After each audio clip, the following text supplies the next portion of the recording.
Inaanyayaan ko po kayo na samahan kami sa Day 4 ng ating 10 Days of Prayer.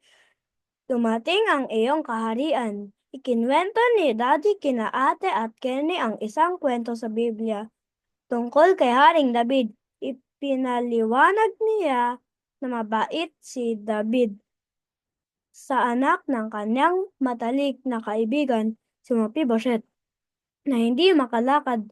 Naanyayahan ni Haring David si Mephibosheth na tumira sa kanyang palasyo at kumain sa kanyang hapag. Napakabait na bagay na ginawa ni Haring David. Bulas ni Kenny, itinuro ng Diyos kay David kung paano maging isang mabait na hari dahil ang Diyos ay isang hari ng kabaitan. Sabi ni Daddy, gusto kong manirahan sa isang kaharian kung saan mabait ang lahat. Sabi ni Cathy, bueno kapag alam natin kung gaano tayo kamahal ng Diyos. Mahal natin siya at mahal din natin ang ibang tao. Kung gayon ang Diyos, ang ating hari at tayo ay naninirahan sa kanyang kaharian dito mismo at ngayon. Sabi ni Mami,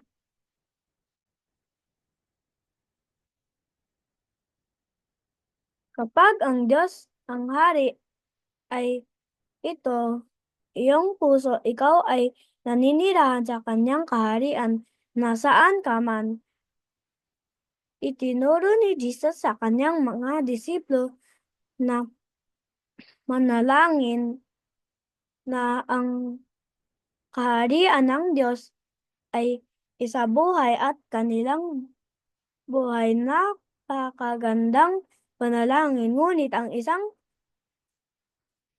kung ilang mga hari ay masama sa sakim na nagsimula sila ng digmaan upang kunin ang lupain ng ibang tao. Mukhang malungkot si Cathy. Oo, ayon dahil gusto nilang maging hari sa kanilang sariling buhay at gusto nilang magkaroon ng kapangyarihan at kontrol sa lupain at kayamanan. Paliwanag ni Daddy, ngunit ang Diyos ay pag-ibig at hindi niya tayo gustong kontrolin at hindi natin sakin at makasarili. Kapag ang Diyos ang ating hari, mapayapa tayong namumuhay kasama ang iba. Ibinabahagi natin ang ating mga bagay sa kanila at tayo ay matiyaga at maalalahanin. Ito ay isang mas masayang paraan upang mabuhay at kapag ganoon ang ating pamumuhay, makikita ang ibang tao kung gaano kasarap ang mamuhay sa kaharian ng Diyos. Mga excited si Kenny. Gusto kong manirahan sa kaharian ng Diyos. Ngayon din, mukhang ito ang pinakamagandang lugar. Oo naman, Kenny.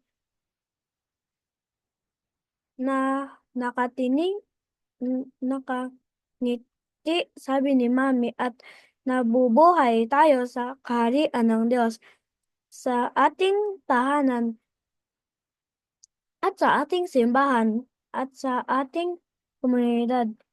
Tuwing tayo ay namumuhay ayon sa mapagmahal na mga halaga ng Diyos, ang kanyang kaharian ay lumalago sa lupa. Bilang araw, tayong lahat ay mabubuhay ng magkakasama sa lupa, ginawang bago at tayo ay maninirahan sa sakdal na maninirahan ng Diyos mag magpakailanman.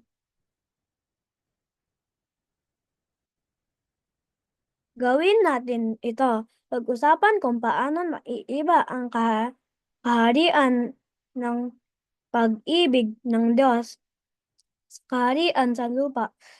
Gumawa ng korona muna sa papel o cardstock bago mo samahin ang dulo. Ilagay ito sa mesa at isulat ang ilan sa mga halaga ng kaharian ang Diyos sa korona tulad ng pag-ibig, kapayapaan, kagalakan, pagtitiyaga, kabaitan, kabutihan, kapat katapatan, kahinahunan at pagpipigil sa sarili. Galatia 5 verse 22 to 23. Manalangin tayo. Anyayahan ang Diyos na maging mapagmahal na hari ng iyong buhay. Hilingin sa Kanya natulungan kang mapal, ma, mapalakihin ang iyong mga halaga ng kaharian upang maipakita mo sa iba kung gaano ang kaharian ng Diyos.